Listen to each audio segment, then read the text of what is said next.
तो आज ईडी के सामने पेश होंगी के कविता और 11 मार्च को कविता से 9 घंटे तक पूछताछ की जा चुकी है। सीएम केसीआर को बेटी की गिरफ्तारी का डर सता रहा है। साउथ ग्रुप के शराब काटे से लिंक के आरोप बताए जा रहे हैं कि कविता के अरुण पिल्लाई की भी राउज एवेन्यू कोर्ट में पेशी होने हैं क्योंकि उनकी रिमांड अवधि खत्म हो रही है। ऐसे में बड़ी खबर आपको बता रहे हैं। दरअसल एक बार फिर से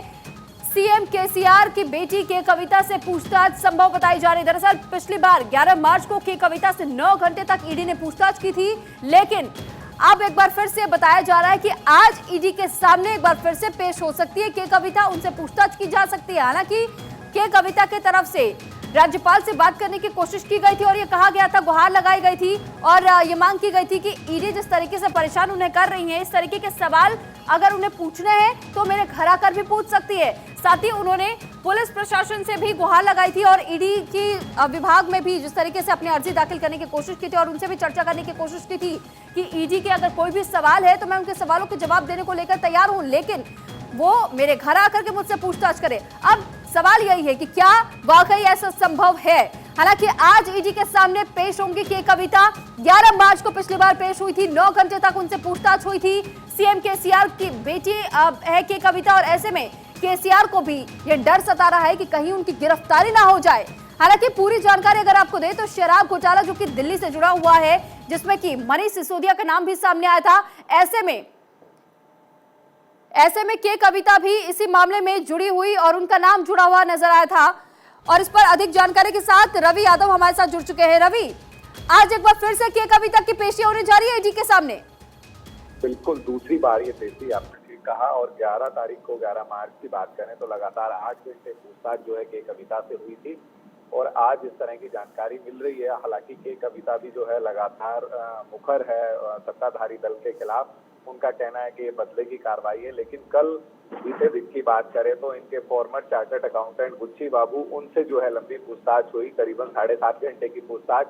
और उनको पहले सीबीआई ने गिरफ्तार किया था। और अब ईडी जो है आज इनकी जो बिजनेस पार्टनर हम कह सकते हैं और जो इस केस के मुख्य सूत्रधार हैं अरुण रामचंद्र पिल्लाई, उनकी आज जो है एक हम कह सकते हैं पुलिस कस्टडी में जो उनको भेजा था अदालत ने, वो आज कस्टडी खत्म हो रही है, लेकिन उनको 2 बजे जो है ईडी को पेश करना है। उससे पहले 11 बजे की कविता कोर्ट में पहुंचेंगी और वहां सुप्रीम कोर्ट में उन्होंने पहुंचकर जो है अपनी दुहाई भी दी, उनके खिलाफ गलत हो रहा है, लेकिन उनको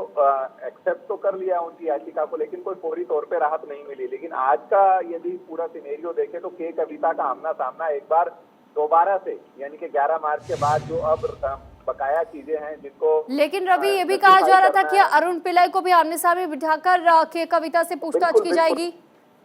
बिल्कुल आपने ठीक कहा, पहले एक दौर की पूछताछ हो चुकी है, लेकिन इस कड़ी को जोड़ने के लिए मैं आपको बता दूं 11 मार्च को ही अरुण रामचंद्र पिल्लाई के वकील ने दिल्ली हाई कोर्ट में ये कहा कि उनके बारे में जिस तरह की बातें ईडी ने कही है, जिस तरह का उन्होंने कहा है कि इकबालिया बयान के उन्होंने के कविता का नाम लिया है और राउज एवेन्यू कोर्ट में मनीष सिसोदिया के ट्रांजैक्शन रिमांड के लिए जबकि अब जो है प्ली दी गई थी, तब भी ईडी ने यह कहा था कि के कविता का नाम भी सामने आया है, लेकिन उनका ये कहना था कि उन्होंने के कविता का नाम लिया ही नहीं है। उन चीजों को एक बार दोबारा से आमने सामने किया जाएगा कि किस तरह की जो व्हाट्सएप चैट थी के कविता और अरुण रामचंद्र पिल्लाई के बीच और पैसे का जो लेन देन था, क्योंकि विजय नायर जो है